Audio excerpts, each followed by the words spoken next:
Congratulations. Thank you, thank you. What damage? What was the damage? Maybe a headbutt. Yep. Just some stitch, but other than that, all good. I can fight next week. Is there an event next week? What did you think about? What did you think about tonight? The whole experience. Good. Glad to be here. You know, UFC is a dream come true. But it is also the continuity of my professional goals. So it's a mix of that's normal, and a mix of I'm very glad actually, because it's a big thing. You know, I used to fight for a lot of main events, but you can compare with a show like UFC. How did it feel? I guess the walkout. Did you feel? Were you nervous? Were you excited? Like what was it? Again, that's a mix of both. Now you have to convert the negative stress into a positive stress, and that's what I'm trying to do. And actually, I'm a little bit stressed for sure, a little bit nervous, because stepping into a cage is not something natural for someone. But it's overwhelming. I like it. I like the sensation. I feel like I'm made for it, and I like it. I like the whole process of the fight week. I like to step into the cage. That's my work, but it's also my pleasure. In the first round, you got dropped, right? You got hit something, and it looks like you fell down. They never showed the replay, so it's hard to tell. A loss of balance, probably a loss of balance. The Patrick Williams are very powerful, very explosive, very unpredictable, and I think he catch me with the right hand probably, and I lose my balance. So maybe I put a knee on the ground. I don't think I was touched at that point, but. I don't want to underestimate him. He did a very good fight. He's very tough, and he has the UFC level, no problem.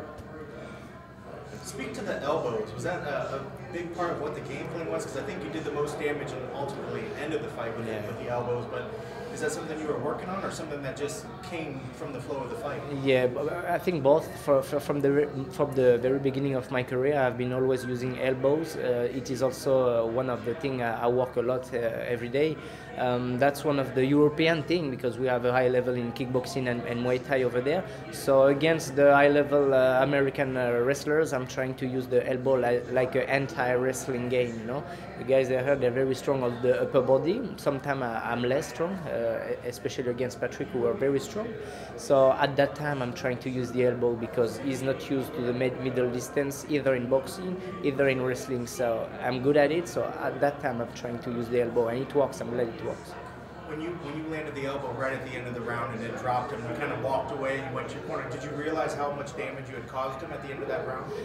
Yeah. I was about to finish him. I was about to the bell rang, but I felt that was the end. So it motivates me to continue the round and inhale, exhale, and be ready for the next one. So in my head, I wanted to try to finish him at that point, and I felt that I was about to arrive.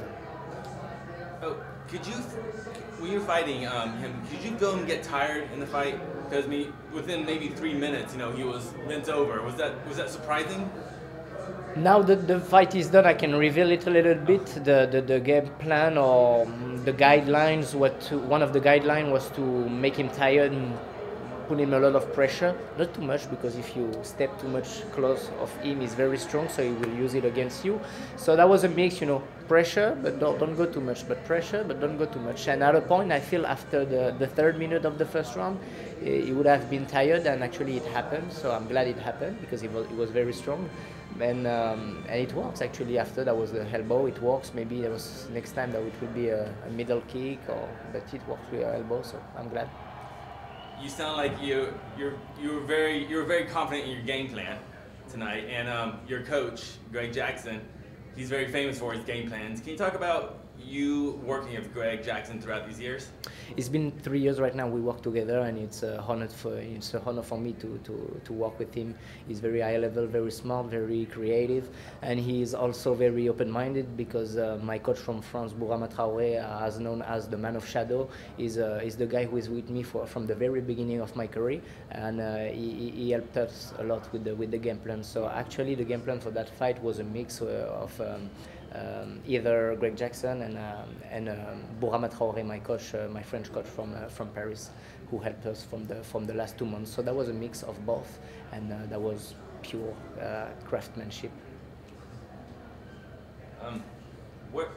What's next? I know you just had an amazing fight, Yeah. but where do you feel you are? Are you one of those? Are you like John Jones? Like, I'm ready to go for that. You know, when he was your age, you know, I'm ready to go for that belt. Or do you want to take it slow? Step by step, feeling question, timing question. I'm aware that life you don't just have MMA. MMA is my main thing, my professional goals, and I will do everything to get the belt as soon as possible. But in another way, you have to respect certain steps, either psychologically, experience, and technically. So I want to do the things step by step as I always did in my career. So I will be sure to win the title. You know? Thank you, sir. Thank you, guys. Thank you. All right, you are all done, sir.